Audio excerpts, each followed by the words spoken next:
ICC trophy जीत ली भारत ने। जितनी तारीफ टीम इंडिया की जाए वो कम होगी, मगर और आज इंडिया कंप्लीट क्रिकेट खेला। बाकी इनके सारे मैच देख लें, ऐसी पूरे टूर्नामेंट वो क्रिकेट नहीं खेला, राइट। वो अच्छी क्रिकेट खेले और जितना उनको क्रेडिट बनता है कम है। एटलीस्ट जिस तरह का हम फाइनल एक्सपेक्ट कर रहे थे, फाइनल उसी का हुआ। Nerve ranking final. हिंदुस्तान बिल्कुल शेरों की तरह पड़ गई उनको और खा गए न्यूजीलैंड को, और न्यूजीलैंड को बिल्कुल दबोच लिया है। अब न्यूजीलैंड को जब ये दबोचा लग गया है, अब इनको गले से पकड़ लिया है हिंदुस्तान ने। मैंने ऐसे छक्के अपनी जिंदगी में नहीं देखे लगते हुए कि बस वो यूं कर रहे थे, वो ऊपर जाके गेंद गिर रही, छतों पे गेंद जा रही है। क्या है ये? That shows the consistency, the quality and the planning behind this. ये हफ्ता पहले प्लानिंग हुआ होगा, ये साल डेढ़ से लगे होंगे प्लेस कौन से ट्राई करने हैं, पूल में कौन से प्लेस रखने हैं। So well done, congratulations to everyone involved with Indian cricket. अभिषेक, संजू और ईशान ने जो फोड़म फाड़ी की है, फोड़ डाला भाई, लिटरली फोड़ डाला। और ऐसा फोड़ा कि पीछे पलट के तक नहीं देखा। मतलब मारा मारी की भी एक क्लास होती है, एक पागलपंती का भी एक स्टैंडर्ड होता है। ये पागलपंती के स्टैंडर्ड से भी ऊपर के स्टैंडर्ड। इतना जबरदस्त खेला है, इतनी क्लासिक हिटिंग की है उसने कि मजा आ रहा था बैटिंग। कुछ लोग होते हैं ना जो क्लीन हिटिंग कर रहे होते हैं ना, प्रॉपर जो बॉल जहां का है, जिस एरिया का है, मतलब हर किस्म के शॉट उस प्लेयर ने अप्लाई किए, ठीक है ना।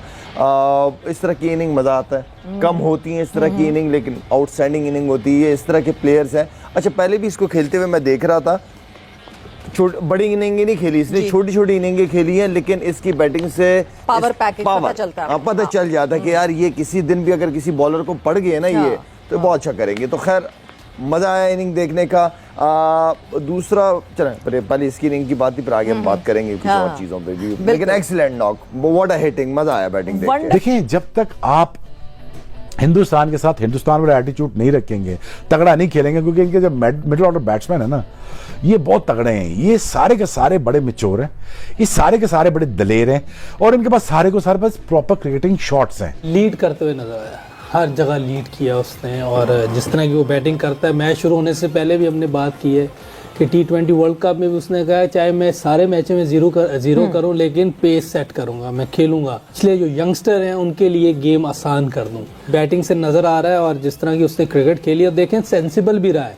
शुरू में तेज खेला है। एक अच्छे प्लेयर की निशानी होती है कि वो विकेट और टीम को, अपोजिशन को, मैच की सिचुएशन को सामने रख के खेले। जब मैच शुरू होता है उस वक्त उसके सामने जो भी चीज़ होती है वो उस तरह अपनी गेम को, पेस को लेके चलता है, लेकिन जहां जरूरत पड़ी वहां रुका भी है। बुमराह ने बता दिया कि लोग बातें करते ना T20, मैं T20 में भी उतना ही अच्छा हूं जितना ODI में और टेस्ट मैच में। But the kind of clean hitting, मतलब बॉलर्स को एक पॉइंट पे समझ नहीं आ रहा था कि करे क्या, इसको रोका कहां जाए, कैसे ऑपरेट करते हैं ऐसे प्लेयर्स। जी हाँ, जबरदस्त इनिंग देख के मजा आया। और इनसे रन्स भी नहीं हो रहे थे, अब जैसा अभी बात की, लेकिन ये वो प्लेयर है जो जब खड़ा हो जाता है तो बड़ी मुश्किल डालते हैं। और मेरा ख्याल है इस फॉर्मेट का सबसे तगड़ी इनिंग मैं समझता हूँ ये खेली गई है। और भी सेंचुरीज भी हुई, कुछ अच्छे खेले, बट इसने तो कमाल कर दिया कल। इसने वो दिखा दिया कि क्योंकि इससे रन्स नहीं हो रहे थे, जैसे मैंने पहले कहा, तो जहाँ चाहता था वो मार देता था। और एक तरह से मैं कहता हूँ लाठी चार्ज कर दी उसने, और जो है भगा दिया सबको इधर उधर। गेंदें सारी बाहर जा रही थी। बहुत कम होता है इस तरह की इनिंग खेलना, आई थिंक। तो मेरा ख्याल एक्सीलेंट। और ये लग रहा था मुझे कि कुछ ऐसा है, लेकिन वन साइडेड कर दिया इसमें। बैटिंग, फील्डिंग, हर चीज में कल न्यूजीलैंड में कहीं नजर नहीं आया। अगर ये बैटिंग हमारे बच्चों को सीखनी चाहिए कि T20 क्रिकेट ऐसे की जाती है मॉडर्न डे में। ये या तरीका बैटिंग करने का, ये या मैच विनिंग, बड़े मैच में कैसे परफॉर्मेंस की जाती है। और जो आपने बात की है ना बस भाई, उसमें सबसे ज्यादा जो अमल दखल है ना, वो आपकी डोमेस्टिक क्रिकेट का, आपके सिस्टम का, जो ऐसी परफॉर्मेंस आती है। संजू ने बताया है कि अपने बाजुओं पे यकीन रखो मियां, जो अच्छा है वो अच्छा है। देर हो सकती है परफॉर्मेंस में, अंधेर नहीं हो सकती है। और उसने प्रूव करा कि बिलीव रखो अपने ऊपर, और उसने बिलीव रखा। बिल्कुल ही डिफरेंट रोहित शर्मा के स्टाइल में खेला वो आज यार। उसने सारे बॉलर का लगाया फीटा, इधर रोहित शर्मा ने पहले कहा था घबराना ना, बड़ा लंबा वर्ल्ड कप है, मौका आएगा। हाँ, तो ये देखो बड़े प्लेयर ने बात करी है तो उसमें वजन तो है ना। और संजू ने बता दिया यार कि मतलब बिलीव होना चाहिए। और उन बच्चे जो हमारे अभी खेल रहे हैं अंडर 16 अंडर 19 या फर्स्ट क्लास क्रिकेट खेल रहे हैं, वो बिलीव रखें कि मैं अपनी मेहनत कर रहा हूं, मेहनत का सिला जरूर मिलेगा। और वो संजू ने बता दिया। इससे बड़ी मिसाल क्या दे सकता हूं मैं। बासत भाई, जो आज क्रिकेट हुई है, this is the modern day cricket आज खेली गई है। 100%। संजू ने वो परफॉर्मेंस दिखाई है, वो बैटिंग दिखाई है, वो अप्रोच दिखाई है। ऐसे लग रहा था कैलकाटा से ही ना, वो 97 से स्टार्ट किया उसने पहले ओवर में। बराबर है। इस टाइप की उसने बैटिंग शुरू की है। ऑनेस्टली बताऊं कि मैं बड़ा एंजॉय कर रहा था उसकी बैटिंग। देसी टीम यानी इंडिया और एक एआई की टीम, जो छोटी सी अभी उसने पॉपुलेशन बताई शायद 5 मिनट, वो सिर्फ अपनी टेक्नोलॉजी, कॉलेजेस, यूनिवर्सिटी और जो पढ़ाई और जो टेक्नोलॉजी लेकर आते हैं उसके ऊपर डिपेंड करती है। एक स्टाइल है, मगर जिस तरह वो खेले मैं तो हैरान हूँ। मैं एक सवाल जरूर आमिर और अहमद शहजाद, इसलिए कि ये करंटली खेल रहे हैं, मैं बैठा मैच देख रहा था, जो शॉट मारते थे वो ऊपर पौड़ियों पे जाके गिर रहा था। क्या कुछ बल्ले में कोई बल्ले में चेंजेस आई हैं या टेक्निक में चेंज आया, लड़के तगड़े हो गए? मैंने ऐसे छक्के अपनी जिंदगी में नहीं देखे लगते हुए कि बस वो यूं कर रहे थे, वो ऊपर जाके गेंद गिर रही, छतों पे गेंद जा रही है। क्या है ये? संजू सैमसन, वो प्लेयर जिसको चांस ही नहीं मिलता भारत के सेटअप के अंदर, उसको इतनी प्रेशर सिचुएशन के अंदर आप लोग लेके आते हैं वर्ल्ड कप के अंदर, और आके वो मिडवे जिस तरह की परफॉर्मेंसेस दे रहा है, नर्व्स चाहिए इस तरह की परफॉर्मेंस देने के लिए, कैरेक्टर चाहिए, डिसिप्लिन चाहिए, बड़ी बड़ी स्ट्रॉन्ग नर्व्स चाहिए। और जो बहुत बड़ी परफॉर्मेंसेस दी हैं संजू ने इन मैचेस के अंदर, वो फिनोमिनल है। और उसके जो जेस्चर्स हैं वो बहुत हम्बल, बहुत अच्छे तरीके के हैं। कि पहले मैच में जब उसने परफॉर्मेंस की तो उसने कहा कि मैंने अपने 2 सीनियर गन्स को ओवर द इयर्स ये चीज़ भारत के लिए करते हुए देखी है, विराट, रोहित को, और मुझे बड़ा अच्छा लगा कि उनके फुट स्टेप पे चल के मैं उनसे जो सीखा वो मुल्क के लिए डिलीवर कर रहा हूँ। लेकिन जो क्लीन हिटिंग ने की है, उन्होंने बताया कि कितना पोटेंशियल है उनके अंदर और किस पाए के वो मिडिल के अंदर प्लेयर हैं। जो शॉट्स उन्होंने मारे हैं, जो पोजीशंस में वो आ रहे थे, अच्छे बॉलों को भी वो बाउंड्रियां लगा रहे थे, बॉलर को कहीं का छोड़ते नहीं, कहीं का नहीं छोड़ते हैं। बहुत पोटेंशियल नजर आया। लेकिन ओवरऑल क्या एक जबरदस्त गेम, बिग बॉयज अपने अपने मुल्क को फाइनल के अंदर के लिए खेल रहे थे और लग रहा था कि क्या टक्कर का मैच हो रहा है।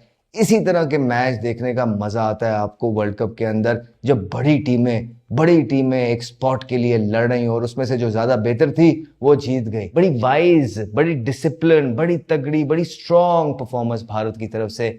और जिस तरह हमने बोला था कि भारत फाइनल खेलेगा, तो यही हुआ, क्योंकि और कोई वजह नहीं है। स्पोर्ट्स पे बात करते हैं और लगता है कि उनकी जो स्पोर्ट्स की, इस क्रिकेट की जो टीम है, वो बड़े अच्छे एक जो है ना मोमेंटम के अंदर है, बड़े अच्छा सिस्टम है, बड़ा रगड़ा और डोमेस्टिक का जो स्ट्रक्चर है उनका अच्छा है। एक प्लेयर को पूरा पॉलिश होने का मौका मिलता है। फिर जब वो आईपीएल के अंदर आता है, इतना क्राउड और इतने बड़े प्लेयर खेल रहे होते हैं, उनके साथ ड्रेसिंग रूम शेयर करके आप प्रेशर के अंदर बहुत कुछ सीखते हो, बहुत सीखने को मिलता है। तो जब आप कंपेटिटिव टूर्नामेंट्स अरेंज करते हैं अपने मुल्क के अंदर और उसमें कंपेटिटिव प्लेयर्स आते हैं, तो आपके प्लेयर्स भी जो हैं, लोकल प्लेयर, वो सीखते हैं। इसी तरह एक लीग जो है वो अपने मुल्क की क्रिकेट को फायदा देती है कि वहां पे एक तो कैलिबर ऑफ प्लेयर्स हैं, वो बड़े इंपॉर्टेंट हैं कि कौन आ रहे हैं और फिर वो कितने दिल से खेल रहे हैं।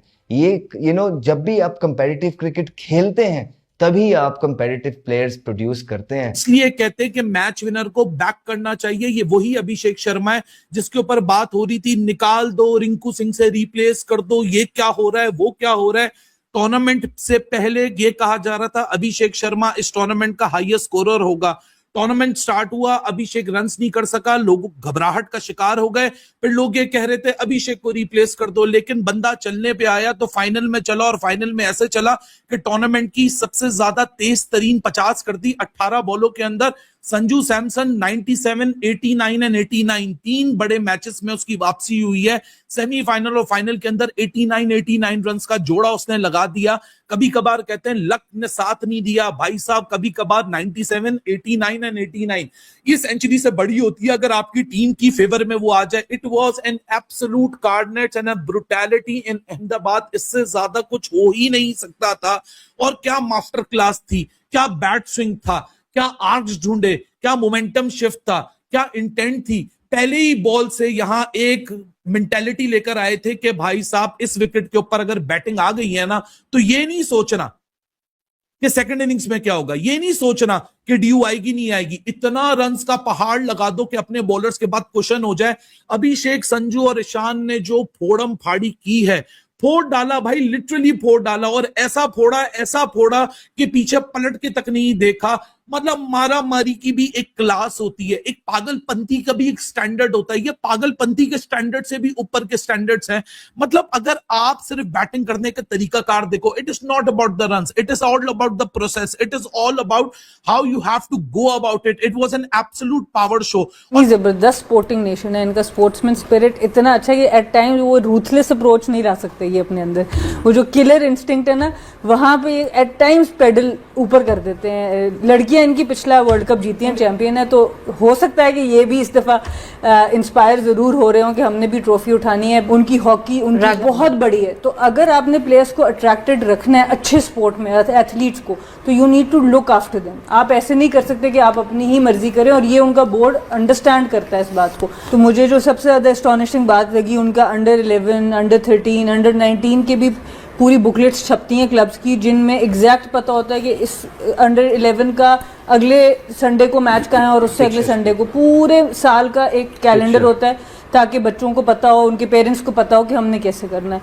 यहाँ हालात ये कि फ़खर जमान एक मुल्क में लैंड करते हैं फ्रेंचाइज खेलने, और उनको कॉल आ जाती है आप वापस आके कैंप ज्वाइन करें। सो जब हम प्लेयर राइट्स की बात करते हैं, जब हम प्लेयर्स ट्रीटमेंट की बात करते हैं, जब तक मेंटली आप प्लेयर को रिलैक्स नहीं करेंगे, वो इनोवेशन की तरफ जाएगा कैसे, वो अपने गेम के ऊपर बहुत खुल के काम कैसे करेगा। तो ये आपने थोड़ा इसमें किरदार बोर्ड का भी है, प्लेयर का अपनी है। मैं प्लेयर को बिल्कुल ये नहीं कह रही कि उनका कोई काम नहीं है, प्लेयर की भी अपनी जिम्मेदारी है, बट आपने मेंटली उनको रिलैक्स रखना है। मैं खुद 15 साल खेली हूँ पाकिस्तान के लिए, उसमें से 12 साल तो ऐसे थे कि हम शुरू के तो 5-6 साल इतनी क्रिकेट ही नहीं होती थी। बाद में जब हमारी ये चैंपियनशिप वगैरह आई, आप यकीन करें हम एक फैमिली हॉलीडे प्लान नहीं कर सकते थे, बिकॉज हमें पता ही नहीं होता था कि कैंप कब लग रहा है, डोमेस्टिक कब हो रहा है, टूर कब हो रहा है। सो आपकी एक लाइफ, आपकी क्रिकेट के अलावा भी एक लाइफ होती है, जिसको आपको प्लेयर्स को उसको रिलैक्सेशन देनी चाहिए, जिसके लिए उनका प्लान होना चाहिए, और वो on end of pre post season को प्लान कर सके। तो ये बड़ी इंपॉर्टेंट चीजें हैं। ये सारी चीजें जो है ना, डायरेक्टर इंटरनेशनल, डायरेक्टर डोमेस्टिक और क्रिकेट डायरेक्टर जो क्रिकेट टीम को वो देख रहा होता है, ये सारे मिलके प्लान करते हैं। अगर इधर ही गड़बड़ हो गई तो अगली चीजें भी गड़बड़ हो जाती है। वो फिर उसमें सिलेक्शन कमेटी साथ में चलती, जो कि अपने कार नहीं बैठती, वो हर मैच को देख रही होती है, हर जगह पे जाती है डोमेस्टिक में। तो इनका आपस में इंटैक्ट होना, अलाइन होना, एक ही पेज पे होना बहुत जरूरी है। इंडियन टीम को वर्ल्ड कप जीतना जैसे बच्चों का खेल बन गया है, और इंडियन टीम का यही एटीट्यूड तो इन पाकिस्तानियों से देखा नहीं जाता है। और इंडिया टीम जब से चैंपियन बनी है, न्यूजीलैंड को जब से हराई है, तब से इन पाकिस्तानियों के शरीर में बौखलाहट सी मची हुई है कि इंडियन टीम न्यूजीलैंड की टीम को हरा कैसे दी, न्यूजीलैंड की टीम भारतीय टीम से हार कैसे गई। क्योंकि दोस्तों कुछ पाकिस्तानी एक्स क्रिकेटर जैसे मोहम्मद अमीर, तनवीर अहमद जो थे, जो दोस्तों T20 वर्ल्ड कप 2026 से पहले ही भारतीय टीम को लेकर प्रेडिक्शन किया था कि भारतीय टीम नहीं सेमीफाइनल में जाएगा, नहीं फाइनल में जाएगा, नहीं दोस्तों यहाँ पर से T20 वर्ल्ड कप जीतेगा। लेकिन दोस्तों इन पाकिस्तानियों को भारतीय टीम ने, भारतीय प्लेयरों ने, जसप्रीत बुमराह, अभिषेक शर्मा या फिर दोस्तों यहाँ पर संजू सैमसन, सभी लोगों ने इन पाकिस्तानियों के मुंह पर कालिख पोता है। क्योंकि दोस्तों भारतीय टीम ने T20 वर्ल्ड कप 2026 जीत ली है, और पाकिस्तानी मीडिया, पाकिस्तानी में रोना धोना मचा है। और दोस्तों न्यूजीलैंड की टीम को अहमदाबाद के ग्राउंड में दोस्तों नरेंद्र मोदी स्टेडियम में जिस प्रकार से रौंदा है, इनकी 7 पुस्तकें आज नहीं रखेगी। क्योंकि दोस्तों मैच से पहले ही दोस्तों यहाँ पर से न्यूजीलैंड के कैप्टन दोस्तों मिचेल सेटनर ने इंडियन टीम को लेकर दोस्तों प्रेस कॉन्फ्रेंस किया। प्रेस कॉन्फ्रेंस में इंडियन टीम को ये धमकी दिया था कि जिस प्रकार से वर्ल्ड कप 2023 के फाइनल में इसी ग्राउंड पर पैट कमिंस ने 1,30,000 के क्राउड में इंडियन फैंस को साइलेंट किया था, उसी प्रकार से आज भी इंडियन टीम को हम साइलेंट करेंगे। लेकिन इंडियन टीम ने, इंडियन प्लेयर और इंडियन फैंस ने इस प्रकार से न्यूजीलैंड के ये कैप्टन को पिछवाड़े में डाला है कि इनकी 7 पुस्तकें इंडिया में आकर यहाँ पर से बायलैटरल सीरीज हो, ODI सीरीज हो, टेस्ट खेलना भूल जाएंगे। क्योंकि दोस्तों इंडियन टीम ने दोस्तों यहाँ पर से 2 फाइनल इस न्यूजीलैंड की टीम को हरा चुकी है। इसके बावजूद भी दोस्तों इनके कैप्टन बड़े बड़े फेंकने से बाज नहीं आते हैं। दोस्तों पहले दुबई के ग्राउंड में रोहित शर्मा की कप्तानी में दोस्तों न्यूजीलैंड की टीम ने, इंडियन टीम ने इनको पेला था। दुबई के ग्राउंड पे चैंपियन ट्रॉफी 2025 के फाइनल में इस न्यूजीलैंड की टीम को इतनी बुरी तरीके से हरा था, उस फाइनल को जीतकर दोस्तों इंडियन चैंपियन बनी थी। अब इस बार की T20 वर्ल्ड कप 2026 में अहमदाबाद के ग्राउंड में दोस्तों इन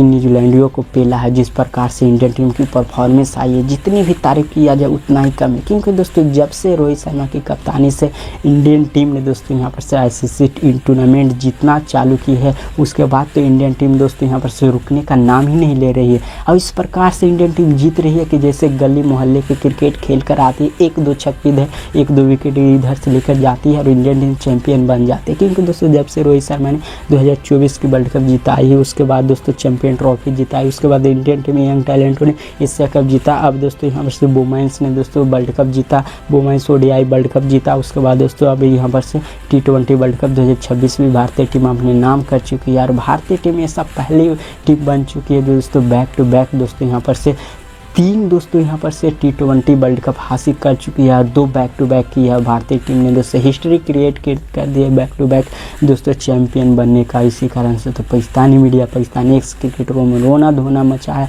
और कुछ पाकिस्तानी एक्स क्रिकेटरों हैं जो दोस्तों वो खुद ही कह रहे हैं कि इंडियन टीम को बराबरी करो, जलो मत इंडियन टीम से।